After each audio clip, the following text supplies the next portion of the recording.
ეს მინიფერმა ორ მეგობარს ეკუთვნის, მათ ერთად მუშაობა 3 წლის წინ დაიწყეს. ხიზგალიები საკუთარი ხელით შექმნეს და კურდღლებზე მოვლა პატრონობად თავად აიღეს. დღეს უკვე 50-მდე კურდღელი და წარმატებული ბიზნესი აქვს. ამბობენ, რომ მთელი დღის განმავლობაში კურდღლებზე ზრუნვას ანდომებენ.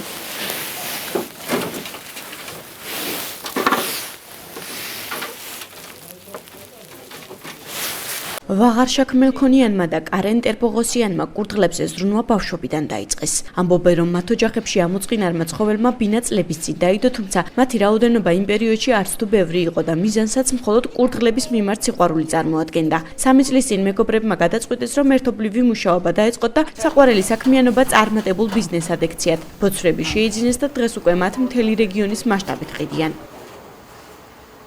მოვლა კურდღლს ძნელია.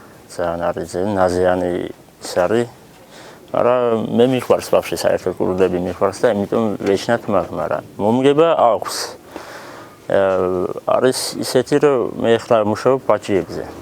ბაჭიების კლიენტები ბევრი მაქვს, ხორცზე ჯერ არ მუშაობ, იმიტომ რომ დიდი ფერმა არა მაქვს. ახალ ქალაქიდანაც მოდიან, ადიჯენიდანაც მოდიან, სოფლებიდან ვაფშე არის კლიენტი, 2 წელია მოდიან. ვაღარშაკ მელქონიანი და კარენ ტერპოღოსიანი ბოცვრების გამოსაკვებად რამდენიმე სახეობის საკვებს იყენებენ. ამბობენ, რომ ცხოველების მოვლა რთულია, რადგან ზრუნვა და ყურადღება მთელი დღის განმავლობაში სჭირდებათ. სამ თვემდე ძალიან ძნელია გაზრდა. 3 თვის მერე უკვე პრობლემა არ არის. 3 თვემდე ჩვეულებრივი ბალახი რო ეხლა ვაკრიფოთ და მივცეთ, ყდება კურდღელი მეორე დღეს, ბალახს ყრიფავთ, მეორე დღიდან ვიწყებთ რომ მივცეთ.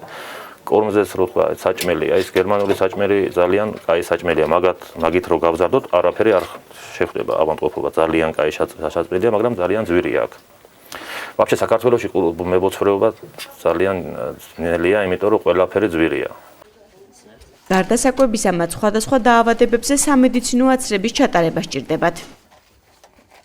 ვთქვათ, აი ასე ბაჭიებს უყურებთ, თვალებიდან ჩანს, რომ აბათარი. ერთი პირველი დღეში რომ არ მიცეთ წამალი, მეორე დღეში კვდება.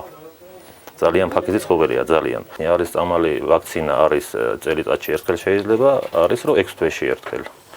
აი ეგეც, ეგ წამალი ღირს 15 ლარი, მე სასონღერიდან ჩამოვიტანე 1000 დრამი, 4 ლარი, 5 ლარი იქ. ერთი და იგივე წამალი ღირს 4-5 ლარი, აქ ღირს 15 ლარი. კარენმა და ვაღაშაკმა ბიზნესის განვითარებისთვის ბოცვრის განსხვავებული ჯიში თავად გამოიყვანეს. მათ ადგილობრივი ბარანი ანუ ცხრის ჯიშის კურდღელი ერევნიდან ჩამოყვანილ ფლანდრთან შეაჯვარეს. ბარან ფლანდრი, როგორც თავად უწოდებენ, ახლა მათი სავიზიტო ბარათია. ცხოველი დაახლოებით 8 კილოგრამს იწონის და მასზე მოთხოვნაც დიდია.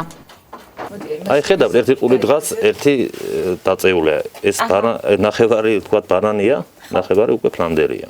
ფლანდერი ხო? ფლანდერი კი, ფლანდერი და ბარანი. და ამას აქვს გასავალი ახლა, ანუ კი, ეს ძალიან დიდი კურდღელია, ეს ასე თქვათ ახალციხეში რომ ეძებოთ, ეს 8 კილოიანი კურდღელია უკვე. ის ჩვენი ძველებური კურდღლები 4 კილოზე მეტი არ იყვნენ, ეს უკვე 2-ჯერ მეტი დიდია. ანუ ბარანი რამდენი კილო? ბარანი 6-მდეა. ბარანი 6-მდეა, ეს ფლანდერი დიდი კურდღელია და რო შევაჯვარეთ, ფლანდერისავით გაიზარდა 8 კილომდე, 7-8 კილოიანი კურდღლებია. მეგობრების ერთობლივი ბიზნესი ამ ეტაპზე მხოლოდ ბოცვრების რეალიზაციით შემოიფარგლება. ამბობენ, რომ ერთი მათგანი შენახვა წელიწადში საშუალოდ 70 ლარი უჯდებათ, რაც შეეხება მოგებას, იგი სეზონურია. ზაფხულში ბაჭიებზე მოთხოვნილება დიდია და შესაბამისად მათი მოვლისთვის თანხა პრობლემას არ წარმოადგენს. თუმცა წელიწადის სხვა დროს ბოცვრებისათვის საკვების, მედიკამენტებისა და ახალი ჯიშების შესაძენად სხვა ფინანსური წყაროების მოძიება უხდებათ.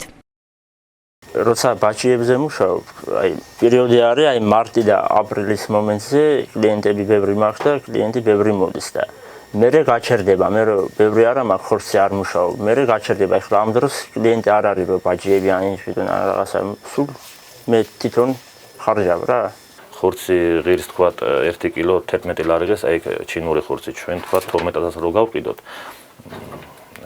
კურდღელი უნდა იყოს 3-4 კილოიანი, მაგას რო დაკლავ 1 კილო ნახევარ ხორცს მისცემს. აი კორმი რო გითხარით ძვირია, რამდენი ეგ რო ვაჭამოთ, არ ღირს ხორცზე, აი მაგ ფასებში არ ღირს. ჩვენ ბაჭიებს ვიდით, ღირს, იმიტომ რომ დედამისისგან ერთი თვე დედამისთან არის, მე მოდიან სრაზუ ყიდულობენ, თქვენ ბაჭიებს არ ვაჭმებთ. დედას ვაჭმებთ, დედა ბაჭიას აჭმევს და ეგრევე ყიდიან. მაგრამ ეგეც ბიზნესი არ არის ბაჭიებზე. ბიზნესი ხორცზე, ბაჭია შეიძლება 1-2 თვე გაყიდო, ეხლა ზამთარში всё არ იყიდება. ვაღარშაკი და კარენი მიიჩნევენ, რომ საქართველოში მებოცრეობა განვითარებული არ არის. მათი თქმით, სახელმწიფომ ამ კუთხით მეტი ხელშეწყობა უნდა გამოიჩინოს, იმისთვის, რომ ბაჭიების გაყიდვიდან ხორცის რეალიზაციამდე გადაინაცვლონ, ორ მეგობარს საკუთარი ფერმის გაფართოება სურს. თუმცა ამბობენ, რომ მებოცრეობაში არსებული პრობლემები მათ დაბრკოლებას უქმნის. ხორცისთვის თუ იმუშავო, ძალიან დიდი უნდა ფერმა უნდა ქონდეს. უკვე ეს ტერიტორია არ ყოფნის და დიდი ტერიტორია უნდა. მე მაგ ტერიტორია უკვე ვიყიდე სოფელი ხალხში, მაგრამ ჯერ ფული არ მაქვს რამდენი ან კლეტკები გავზანდო ან რაღაცები. მიწა ვიყიდე, მაგრამ ფული ბევრი უნდა რა ამ საქმეს. დაახლოებით რამდენი უნდა? დაახლოებით 20,000 მაინც უნდა, 20,000 ლარი მაინც უნდა რომ დაიწყო. ერთი-ორჯერ წავედით ჩვენ გრანტის იმისთვის და გითხრეს მებოცრეობას არ ეკუთვნისო გრანტები, რატო არ ვიცი თქვა. ნაბაროდ ამას რომ ცოტა რომ მოგვეხმარონ, უფრო წინ წავალთ რა. ეს ხორცი რო იყოს ყველგანაც წავა. ეხლა როგორ ხდება რომ ჩინეთიდან აქ ჩამოდის ეს ხორცი, არის აქ ჩვენთან გაყინული ხორცი ჩინეთიდან მოდის და უფრო არ ჯობია აქაური სუფთა ხორცი იყოს, ვიდრე ჩინეთიდან ჩამოსვლა. სახელმწიფოსგან შეიძლება ხელშეწყობა თუ დაინტერესებული ფერმერები, რა თქმა უნდა, მობრძანდებიან ჩვენთან, ჩვენ გავაცნობთ ჩვენი სოფლის მეურნეობის სამინისტროს სახელმწიფო პროგრამების მიხედვით არის როგორც შეუძლია რომ კოოპერატივში გაერთიანდეს, ჩამოყალიბდეს კოოპერატივი, ფინანსურად შეუძლია აგროკრედიტის აღება, მივცეთ რეკომენდაციებს. ფერმერები საქმიანობას თვალსადევნებენ მათი მეზობლები და საერთო მეგობრები. ამბობენ, რომ ვაღარშაკმა და კარენმა საკუთარი საქმე კარგად იციან და წარმატებული ბიზნესმენებიც არიან. ძალიან მოსწოთ როგორ ჩანს ეს საქმიანობა. ვიცი რომ განსაკუთრებული ჯიში აქვთ, მე ძალიან მომწონს, დავდივარ ხოლმე და ვუყურებ იმ პაწუკებს, ძალიან საყვარლები არიან, აი წვალობენ და უნდათ რომ კარგი საქმე გააკეთონ და მიხარია ძალიან. სწორად მიდიან, კარგი საქმეს აკეთებენ. უნდა მოეხმაროთ ბიჭებს, რომ წინ წავიდეს საქმე.